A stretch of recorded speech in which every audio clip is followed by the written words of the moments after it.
में सबका अभिनंदन है, सबका स्वागत है। सबके मंगल भविष्य की कामना के साथ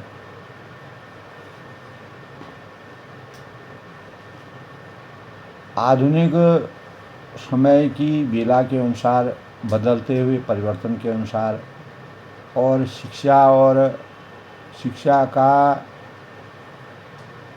जैसे जैसे मानव आगे बढ़ता जा रहा है, उसी प्रकार हमारी शिक्षा का प्रसार प्रचार भी देश काल परिस्थिति के अनुसार परिवर्तित होते जाता है। एक समय ऐसा था जब विद्यार्थी कुछ और यानी गुरुकुलों में शिक्षा प्राप्त करके, विद्या अर्जित करके अपने ज्ञान वृद्धि करता था और लोक कल्याणकारी कार्य करता था। लेकिन आज के परिवेश में शिक्षा प्राप्त करने का सबसे बड़ा उद्देश्य है अपना भरण पोषण करने के लिए शिक्षा प्राप्त करके, सेवा प्राप्त करके, चाहे सरकारी हो गैर सरकारी हो, कहीं पर भी किसी भी रूप में शिक्षा प्राप्त करके अपने भरण पोषण के लिए तत्पर रहना। और आज प्रतिस्पर्धा के विश्व के मानक के अनुसार प्रतिस्पर्धा के युग में अनेकों चुनौतियों का सामना करते हुए मानव जीवन आगे की तरफ अग्रसर हो रहा है। तो इसी परिप्रेक्ष्य में दोस्तों, अगर हम सुंदर भविष्य और व्यक्तित्व के विकास की संरचना करते हैं तो आधुनिक विद्यार्थी एक रासायनिक विश्लेषण के रूप में हम कैसे आधुनिक विद्यार्थी को देखते हैं। तो शिक्षा के संबंध में दोस्तों, शिक्षा के जो जानकार लोग हैं, मनुष्य साक्षात पशु तुल्य होता था जब शिक्षा होती ही नहीं थी। बिना पढ़े नर पशु कहावे, सदा सैकड़ों दुख उठावे।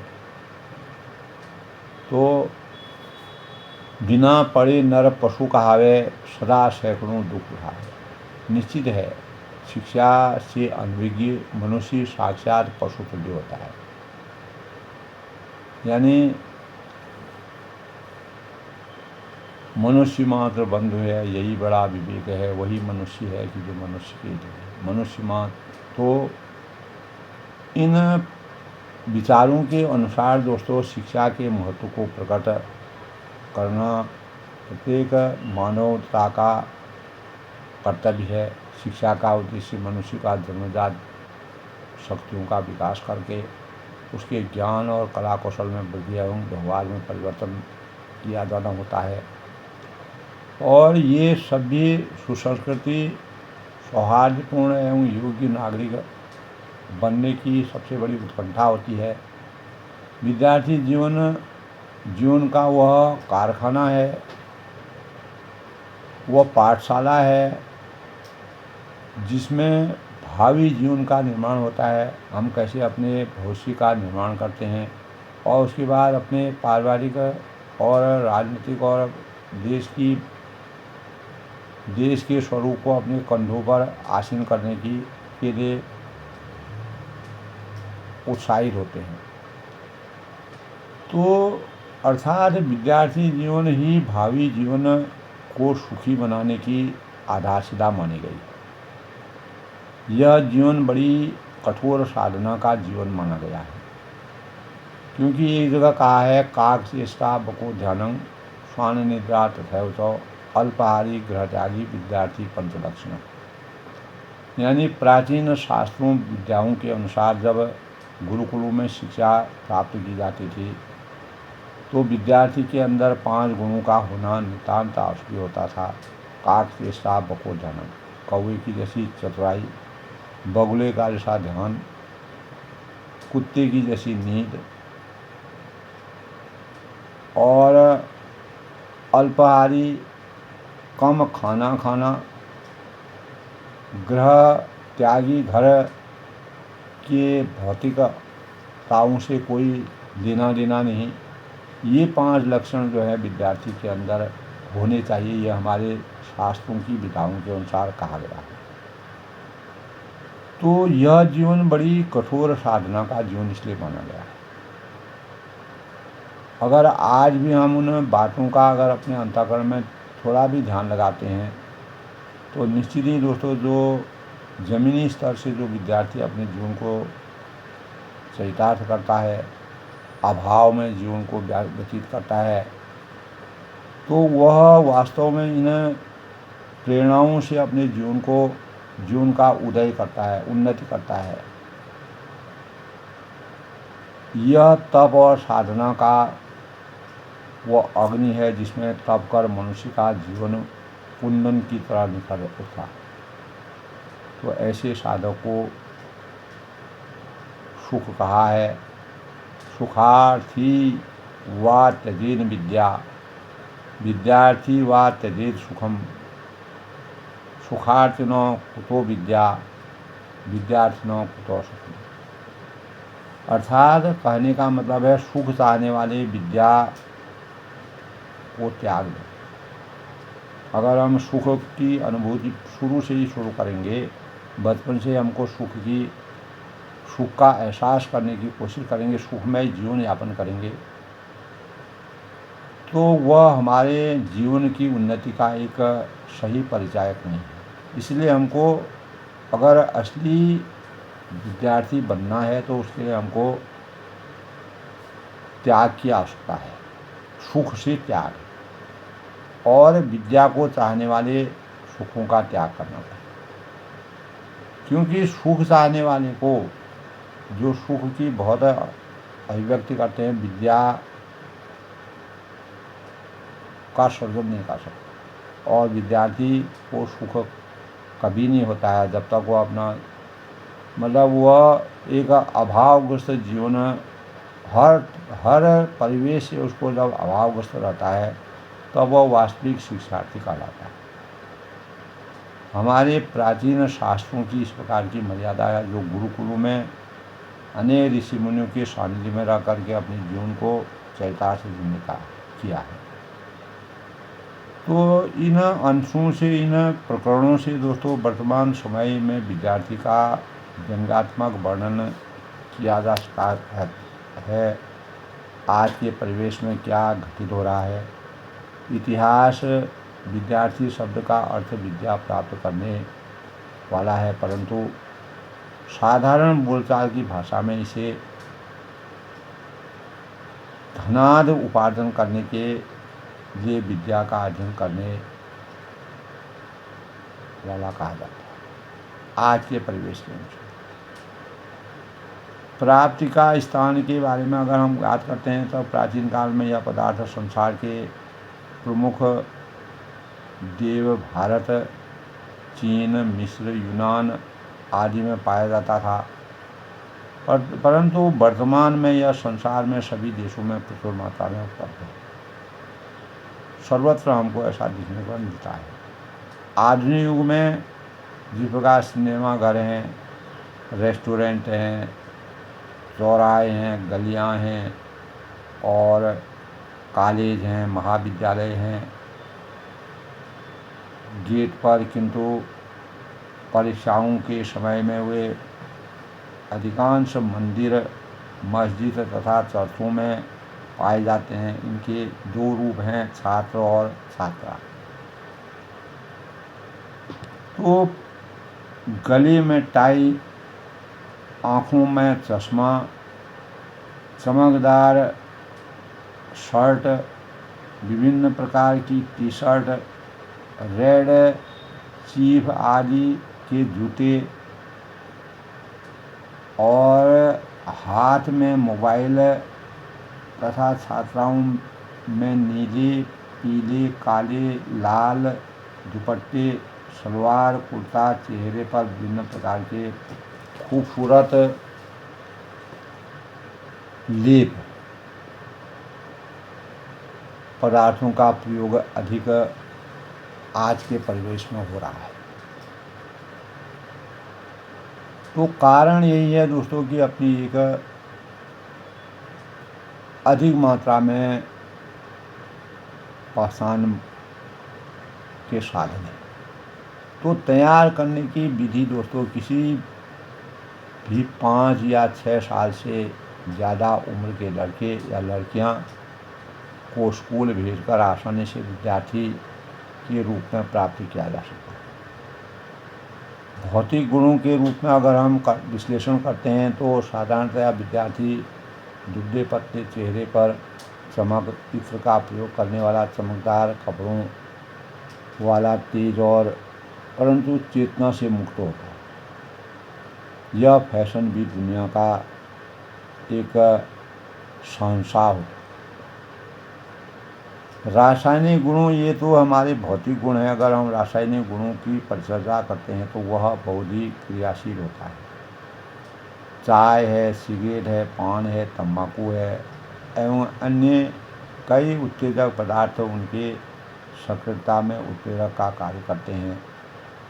यह दोस्तों 95% विद्यार्थियों में ऐसा मिलता है, 5% की कमी है।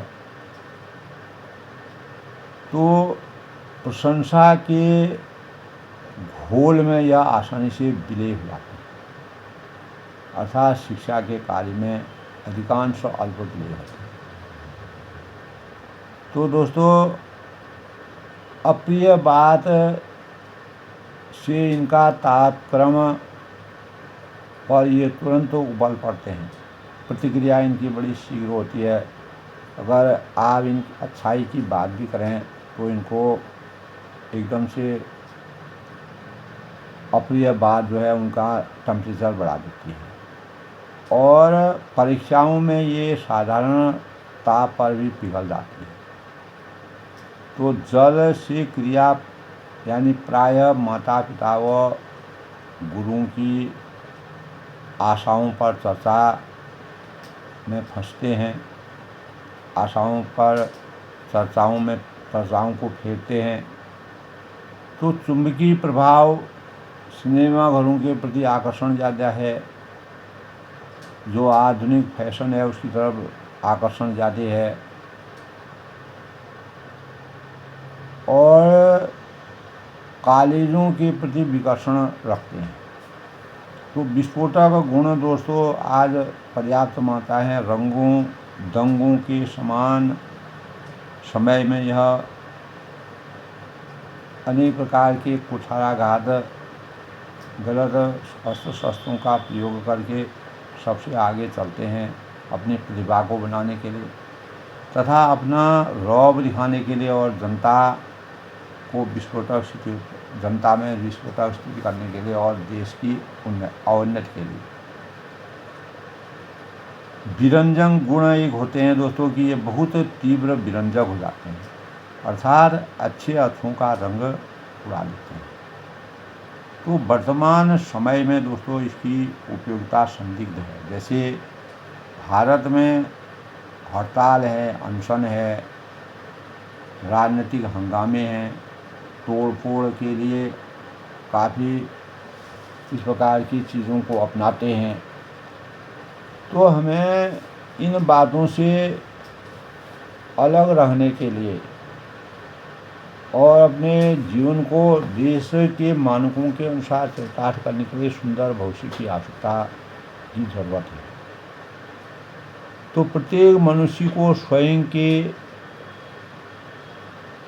संतति के तथा परिजनों के सुंदर भविष्य की चिंता रहनी चाहिए।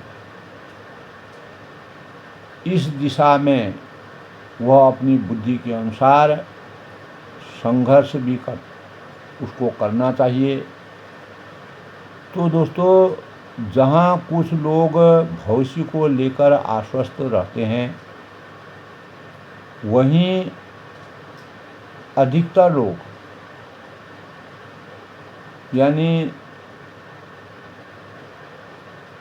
जन सदा यानी आशंकित, चिंतित मिलते हैं।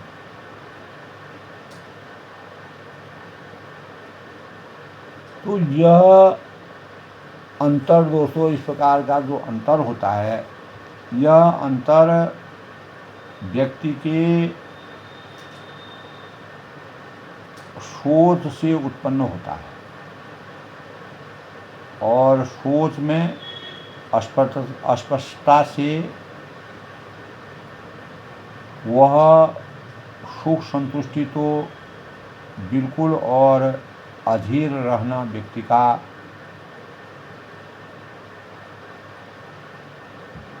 स्वभाव बन जाता है। तो इसके विकसित यानी इसके विपरीत भगवान और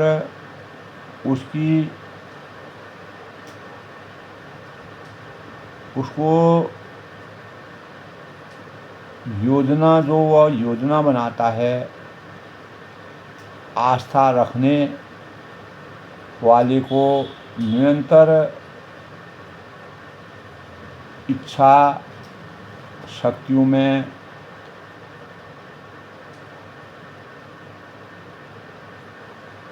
संबल मिलता रहता है,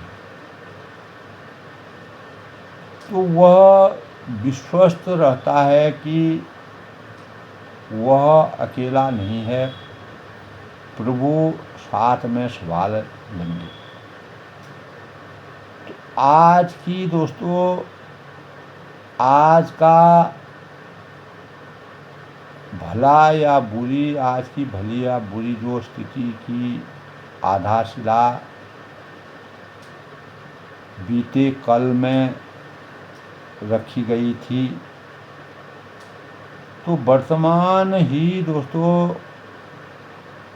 कल संजोई गई अभिकल्पना तथा उसके अनुकूल संपादित किए गए कार्य की रासायनिक परिणति है। तो भलाई बुराई वापस लौटकर हमारे पास आती है। आज जो सद कार्य में निरंतर लगे रहते हैं, सुंदर भविष्य का निर्माण वही कर सकते हैं। तो सांस भी यानी सोच भी कर्म है। जिस विचारों को मन मंदिर में प्रतिष्ठित करेंगे उसी अनुरूप हमारा आचरण तथा कार्य होंगे और फल मिलेगा। उसी अनुरूप हमको फल मिलेगा। तो कर्म फल से कोई नहीं बच सकता है। इसीलिए शास्त्र और सुधीजन धर्म और सद्बुद्धि के मार्ग पर चलने का आह्वान करते हैं। तो सद्बुद्धि दोस्तों होगी तो इन्हीं व्यक्तियों या वस्तुओं और मूल्यों और संगत की अपेक्षाओं से हमारा सम्मान की ओर ले जाएगी और हमको विचलित करने से रोकेगी। तो प्रत्येक प्राणी का जो चेतन स्वरूप है सार्वभौम चेतना की सूक्ष्म इकाई है। तो प्रभु का अंश होने के कारण भगवान का अंश सभी हैं, लेकिन हम अपने कार्यों को किस प्रकार से परिणित करते हैं, हम किस प्रकार का परिवेश मिलता है, अपनी शिक्षा को हम किस प्रकार से स्वीकार करते हैं, अच्छे और सुंदर भविष्य के निर्माता हम कैसे बन सकते हैं।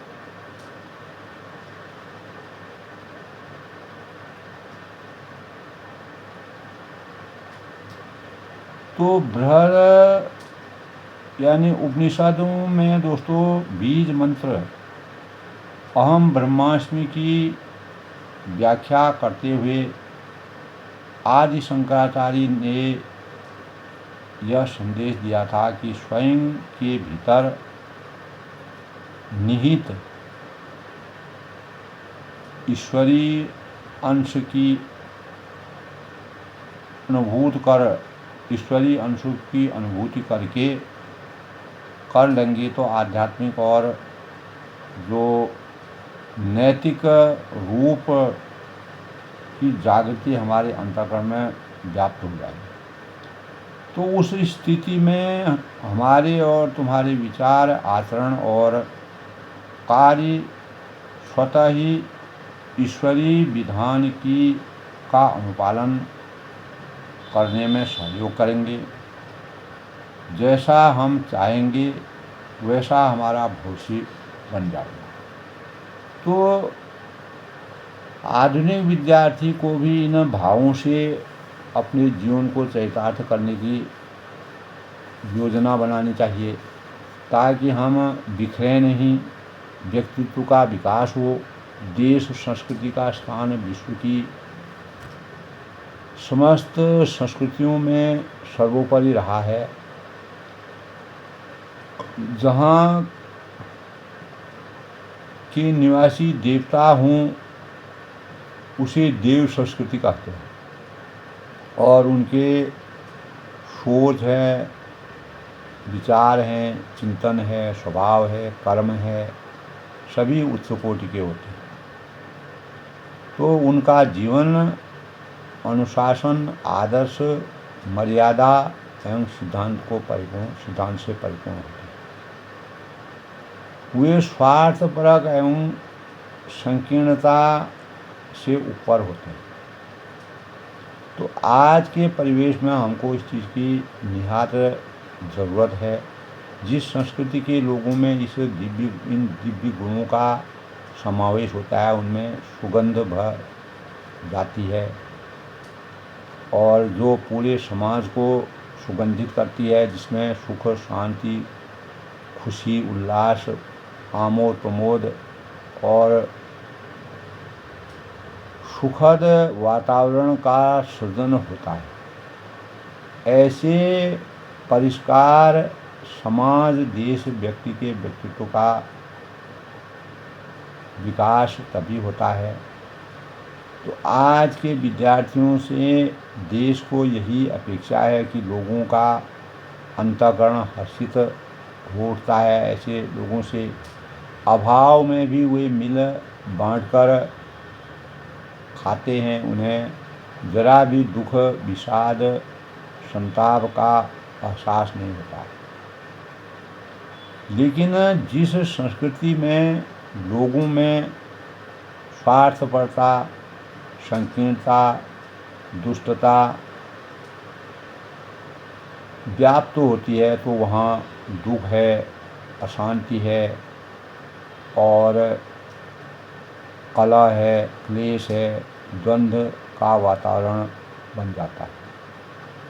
तो ऐसी स्थिति में मनुष्य का समय, धन, शक्ति, पद, प्रतिष्ठा का भारी नुकसान होता है। तो दोस्तों, अगर नींव कमज़ोर है तो उस पर खड़े भवन को धराशायी होते देर नहीं लगती है। ऐसे ही व्यक्तित्व का खोखला होने पर व्यक्ति, समाज, राष्ट्र का पतन होते देर नहीं लगती। इसीलिए बिना विचारे जो करे सो पासे पछताए, काम बिगाड़ो आपनो जग में हो सकता है। तो लोग अच्छा पर बनाना, गाड़ी खरीदना चाहते हैं,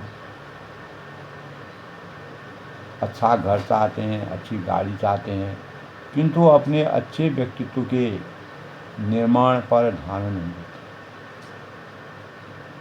जबकि सर्वप्रथम अपना व्यक्तित्व गढ़ने का ध्यान केंद्रित करना चाहिए। ये प्रत्येक विद्यार्थी के जीवन का मूल मंत्र है। कुम्हार दोस्तों जब चौक पर मिट्टी के बर्तन को सावधानी से साथ गढ़ता है, तभी वह बिक्री योगी उसको बनाता है, उसमें अनेक प्रकार के अलंकृत करता है। अपना व्यक्तित्व भी मनुष्य कुमार की भांति गढ़े। प्रत्येक विद्यार्थी को अपने भविष्य को कुमार की तरह गढ़ना चाहिए। और नैतिकता, चरित्र और चिंतन इसमें प्रमुख आधार हैं। हर तरफ पतन की मुख्य कारण नैतिकता का अभाव है, और नैतिकता का अभाव पशुता का प्रतीक माना जाता है। व्यक्तित्व को सुंदर ढंग से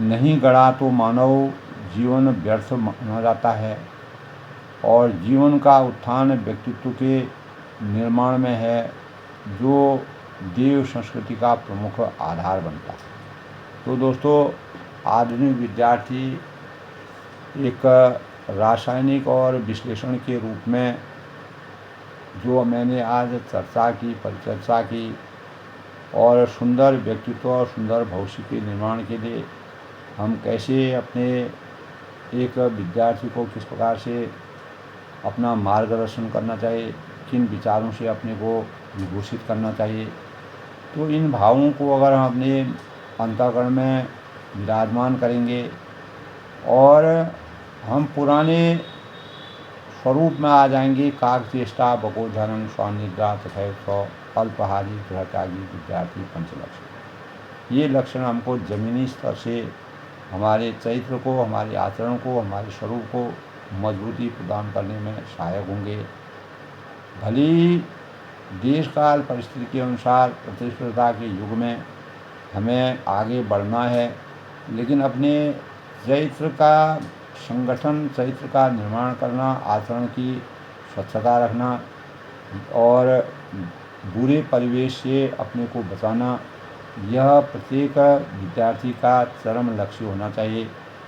आज के प्रेरणादायी विषय में आनंद लेखनी ब्लॉग में सबका हार्दिक स्वागत है। सबके मंगल भविष्य की कामना के साथ मैं सभी होनहार बच्चों के सुखद भविष्य की कामना करता हूँ। अपनी वाणी को विराम देता हूँ।